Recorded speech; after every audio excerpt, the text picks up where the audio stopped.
میں اس وقت اس کام میں لگا نہیں تھا، انہوں نے آ کر مجھے کہا تو میں نے کہا ٹھیک ہے کر لیتے ہیں۔ ہم نے اپنے مناظرین منگا لی ہے، اور میرے ساتھ صراط مستقیم کورس کے طلبہ جو چھٹیوں میں تھے، میں نے وہی 60-70 لڑکے لیے اور ٹرالی بھری اور ان کو جلسہ گاہ مناظرے میں لے گیا۔ مسجد کے اندر مناظرہ تھا، میں چونکہ اس موضوع پر نوارد تھا، اس موضوع پر مناظرے باضابطہ ہوئے نہیں تھے، لیکن یہ اندازہ تھا کہ ان کی گرفت کہاں سے کرنی ہے۔ تو میں نے ان لڑکوں سے ایک دن پہلے جب گفتگو طے ہوئی تو تحریر لکھ لی کہ 4 مسائل پر مناظرہ ہوگا۔ نمبر 1 ہاتھ کہاں باندھنے ہیں، نمبر 2 امام کے پیچھے فاتحہ پڑھنی ہے یا نہیں، نمبر 3 جب امام والضالین کہے تو امام اونچی آواز سے آمین اونچی آواز سے کہنی ہے یا آہستہ، اور نمبر 4 جب رکوع جائیں اور اٹھیں تو رفع الیدین کرنا ہے یا رفع الیدین نہیں کرنا۔ ان 4 مسائل پہ گفتگو لکھ لیا۔ جب میدان مناظرہ مسجد میں پہنچے تو ایک طرف ہمارے مناظر بیٹھے ہیں اور ایک طرف غیر مقلدین کے بیٹھے ہیں۔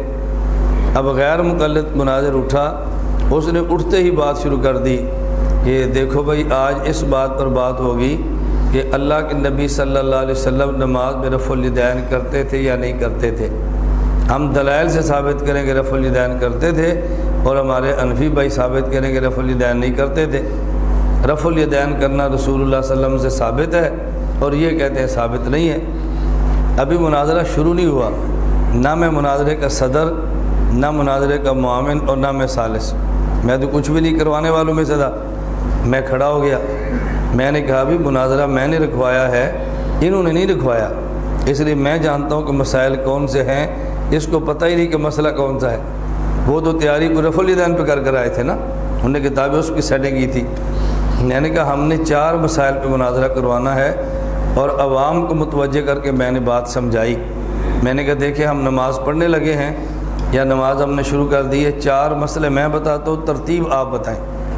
اب ہمارے مسئلے 4 ہیں، ہاتھ کہاں باندھنا ہے، نمبر 2 امام کے پیچھے فاتحہ پڑھنی ہے یا نہیں، نمبر 3 امام کے والضالین کے بعد آمین اونچا کہنا ہے یا آہستہ، اور نمبر 4 رکوع جائیں تو رفع الیدین کرنا ہے یا نہیں۔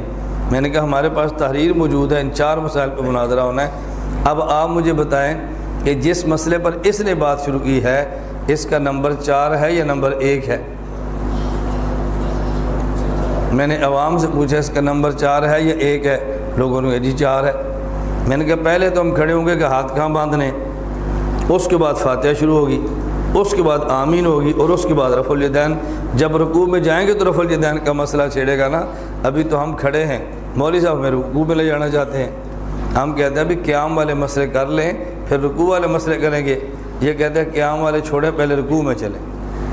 تو لوگوں نے کہا بات تو مولانا صاحب کی ٹھیک ہے، پہلے یہ بات کریں، آپ نے چوتھا مسئلہ پہلے کیوں شروع کر دیا ہے؟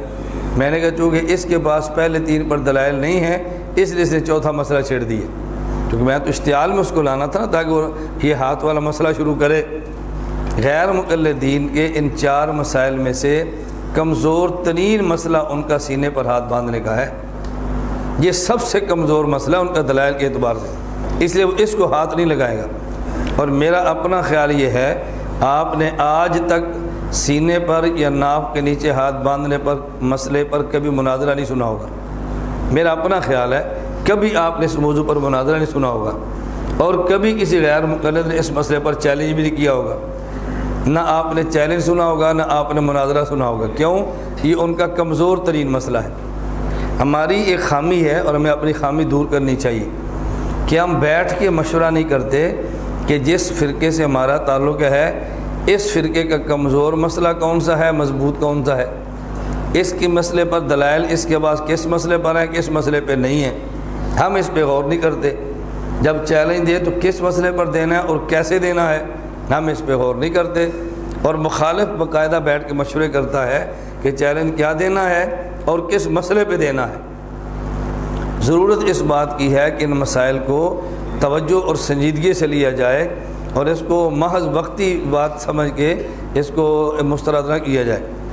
کل مجھے ایک ضلع سے فون آیا اور ایک مفتی صاحب فرمانے لگے کہ ہمارے ہاں غلہ منڈی میں غیر مقلدین نے استحکام پاکستان کانفرنس رکھی ہے، علماء کہہ رہے ہیں کہ مولانا الیاس گمن صاحب سے مشورہ کرو اب ہم کیا کریں۔ میں نے کہا میں نے آپ سے 4 سال پہلے کہا تھا اور آپ نے 4 سال بعد فون کیے۔ میں نے 4 سال پہلے کہا تھا اسی غلہ منڈی میں آتا ہوں اور آپ اپنے چونکہ ضلع نہیں ہے تحصیل ہے، آپ اپنی تحصیل کی شہر کے مسجدوں کا ایک جگہ جمعہ رکھیں، ایک جگہ آپ اجتماعی جمعہ رکھیں اور مجھے بولنے کا موقع دیں، سارے تاجر ایک جگہ اکٹھا کریں، میں ان تاجروں میں بات کرتا ہوں تو میں دیکھتا ہوں کہ آپ کے شہر سے جماعت الدعوہ کا بستر اور وہ بستر یہ بوریا گول کیسے ہوتا ہے، مجھے آپ موقع دیں۔ میں کہتا تھا آپ مانتے نہیں تھے، اب وہ جلسہ لے کر آ گئے، اب مجھے کہتے ہیں جی مولانا صاحب سے مشورہ کریں۔ میرا مشورہ اب بھی یہ ہے کہ آپ سرگودا مرکز میرے پاس آئیں اور بیٹھ کر میری بات سنیں، میں آپ کو بتاؤں کہ آپ نے اپنے ضلع میں کام کیسے کرنا ہے۔ ہنگامی طور پہ جلسہ کرنا ہے جو پاکستان میں خطباء کی کمی بھی نہیں ہے اور مناظرین کی کمی بھی نہیں ہے۔ آپ کسی خطیب کو بلا لیں، کسی مناظر کو بلا لیں، ہم اپنی طے شدہ ترتیب سے چلیں گے، ہم ہنگامی طور پہ کوئی کام کرنے کے لیے تیار نہیں ہیں۔ اس پر بسا اوقات مجھے بدنامیاں بھی مول لینا پڑتی ہے، الزامات بھی مجھے سہنا پڑتے ہیں، میں سارا کچھ سہ لیتا ہوں لیکن اپنی طے شدہ ترتیب سے کام کو بدلتا نہیں ہوں۔ اس لیے ہم کہتے ہیں اس کو اچھی طرح سمجھیں۔ اب وہ غیر مقلد مناظر کھڑا ہوا تو اس نے کہا جی ان کے پاس رفع الیدین کے دلائل نہیں ہیں، اس لیے کہتے ہیں سینے پر ہاتھ باندھنے کے لیے بات کرنی چاہیے اور اس مسئلے پر بات کرو۔ میں پھر کھڑا ہو گیا، میں نے کہا یہ جب مناظرہ شروع ہوگا تو پھر پتہ چلے گا نا کہ دلائل ہمارے پاس نہیں ہے، دلائل آپ کے پاس نہیں۔ ابھی تو ہم نے یہ طے کرنا ہے کہ مناظرہ کرنا کس مسئلے پر ہے، پہلے مسئلہ تو طے کریں، اور تو نے پہلے ہی ہمارے اوپر ٹھونک دیا فتویٰ کہ ان کے پاس دلائل موجود نہیں ہیں۔ تو علم الغیب تھوڑی جانتا ہے کہ ہمارے پاس دلائل ہیں یا دلائل موجود نہیں ہیں، لیکن بات ترتیب سے ہوگی۔ میں نے عوام کو پھر قائل کر لیا، لوگ پھر ہماری طرف متوجہ ہو گئے۔ جس لڑکے نے مناظرہ رکھا تھا میں نے اس کو بلا لیا، میں نے کہا تو بتا کن مسائل پہ مناظرہ ہے؟ اس نے کہا جی 4 پہ۔ میں نے کہا وہ بھی کہتا ہے 4 پہ، میں بھی کہتا ہوں 4 پہ، ادھر ہمارے مناظر ہیں ادھر ان کے مناظر ہیں۔ پھر سوال یہ ہے کہ ترتیب کے ساتھ کرنا ہے یا بغیر ترتیب کے کرنا ہے؟ ہم کہتے ہیں پہلے مسئلے پہ، پھر دوسرے مسئلے پہ، پھر تیسرے پہ، پھر چوتھے پہ۔ اس نے چھلانگ لگا کر کہا نہیں جی پہلے چوتھے پہ۔ تو ترتیب کے ساتھ چلیں، یہ آپ کہہ دیں بھی ہم پہلے 3 پر ہمارے پاس دلائل نہیں ہیں یا دلائل تو ہے ہم تیاری نہیں کر سکے، ہماری آپ سے لڑائی تھوڑی ہے۔ آپ کہہ دو بھی پہلے 3 مسئلوں پر ہماری نہیں تیاری، آج چوتھے پر کر لو اور باقی 3 پر بعد میں کریں گے، ہم کر لیتے ہیں، کیا فرق پڑتا ہے؟ لیکن بات ترتیب سے ہوگی، بات ترتیب سے ہوگی۔ اب ایک اور میں غیر مقلد کھڑا ہوا تو مجھے کہنے لگا کہ مولوی صاحب مناظرہ آپ نے کرنا ہے؟ میں نے کہا نہیں۔ تو آپ دلچسپی اتنی کیوں لیتے ہیں؟ میں نے کہا میں نے مناظرہ کروانا ہے، کروانے والے کی دلچسپی زیادہ ہوتی ہے، کرنے والے کی کم ہوتی ہے۔ تو میں نے کروانا ہے، میرے علاقے کا مسئلہ، مجھے دلچسپی تو لینی پڑے گی نا۔ تو پھر ہمارے مناظر بیٹھ کے نا تماشا بڑے خوش ہو رہے تھے کہ اس نے نا سین کو پکڑ لیا۔ تو پھر ہمارے وہ غیر مقلد مناظر کہنے لگے کہ آپ مناظر ہیں؟ میں نے کہا نہیں۔ صدر مناظر ہیں؟ میں نے کہا نہیں۔ معاون مناظر ہیں؟ کہتا نہیں۔ تو کہتا ہے پھر آپ کا مناظر کھڑا ہونا وہ بات کرے، آپ بات کیوں کرتے ہیں؟ اچھا اللہ کی شان یہ جب میں نے پہلے کہا تھا نا کہ ہمارے 4 عنوان ہیں اور غیر مقلد چوتھا عنوان چھیڑا ہے، تو پہلے عنوان پہ ان کے بعد دلائل نہیں ہے یا دلائل کی تیاری نہیں ہے۔ اس وقت غیر مقلد مناظر کھڑا ہوا اور وہ کہنے لگا یہ تو جب مناظرہ ہوگا نا تو پھر پتہ چلے گا ہمارے پاس دلائل ہیں یا نہیں اور ہماری تیاری ہے کہ نہیں، جب شروع ہوگا تو پھر آپ کو سمجھ آئی۔ اب میں نے اسی جملے کو پکڑ لیا، میں نے کہا مولانا ابھی آپ پہلے فرما چکے ہیں، ابھی مناظرہ شروع نہیں ہوا، مناظرہ شروع ہوگا نا تو پھر پتہ چلے گا دلائل ہیں یا نہیں، تو جب مناظرہ شروع ہوگا تو مناظر بات کریں گے نا، ابھی تو مناظرہ شروع نہیں، اس لیے میں بات کر رہا ہوں۔ جب تک مناظرہ نہیں شروع ہوتا میں بات کروں گا، جب شروع ہوگا تو پھر مناظر بات شروع کر دیں گے۔ اس قدر وہ ہیچ ہوئے نا آپ اندازہ نہیں کر سکتے۔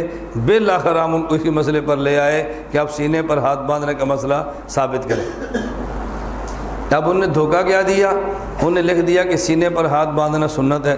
میں نے کہا آپ نے یہ بھی دھوکہ دیا، سینے پر ہاتھ باندھنا ثابت ہے۔ میں نے کہا آپ نے یہ دھوکہ دیا۔ آپ کا دعویٰ یہ نہیں ہے کہ سینے پر ہاتھ باندھنا ثابت ہے، آپ کا دعویٰ یہ ہے کہ سینے پر ہاتھ باندھنا سنت ہے۔ ثابت ہونا اور ہوتا ہے اور سنت ہونا اور ہوتا ہے۔ اس پر میں نے عوام کو مثالیں دے کر بات سمجھانی شروع کر دی۔ جب آپ کا کبھی گفتگو کرنی پڑ جائے نا، ہمارے لوگ دوران گفتگو مولوی کو دیکھتے ہیں، میں کہتا ہوں دوران گفتگو سامنے مولوی کو نہ دیکھا کریں، دوران گفتگو عوام کو دیکھا کریں۔ اس پر وہ مولوی کتنا پریشان ہوتا ہے آپ اندازہ نہیں کر سکتے۔ کیوں؟ مناظرے سے مقصود تو عوام کو سمجھانا ہے نا، آپ عوام کو قائل کر لیں اور اس سے عوام چھین لیں، یہ ہے آپ کی کامیابی۔ ہمارے ساتھ یہ نہیں دیکھتے عوام کیا چاہتی ہے، وہ دیکھتے ہیں مولوی کیا چاہتا ہے۔ وہ تو سمجھتا ہے کہ وہ حق پر نہیں ہے لیکن پھر بھی ڈٹا ہوا ہے۔ اس لیے دوران گفتگو آپ عوام پر توجہ دیا کریں اور عوام سے تائید کریں، میں نے بات ٹھیک کی ہے، آپ کو بات سمجھ آ رہی ہے، میں صحیح بات کہہ رہا ہوں، ان کو متوجہ کریں۔ اس نے پھر سٹ پٹانا ہے، آپ مجھے مخاطب کریں نا، مجھ سے پوچھیں نا، ان سے کیوں پوچھتے ہیں؟ انہوں نے کہا بات ان کو سمجھانی ہے، تجھے تو سمجھانی نہیں ہے، تو جن کو سمجھانی ہے ان سے پوچھیں گے نا۔ میں اس لیے گفتگو کا طریقہ بتا رہا ہوں بار بار کہ آپ نے بات کرنی کیسے ہے۔ تو غیر مقلد کہتے ہیں 4 مسئلے مسلک اہل حدیث کے پھول ہیں، اور ان پھولوں کی خوشبو سے مسلک معطر ہوتا ہے اور اس کی خوشبو سے مسلک دنیا میں پھیلتا ہے۔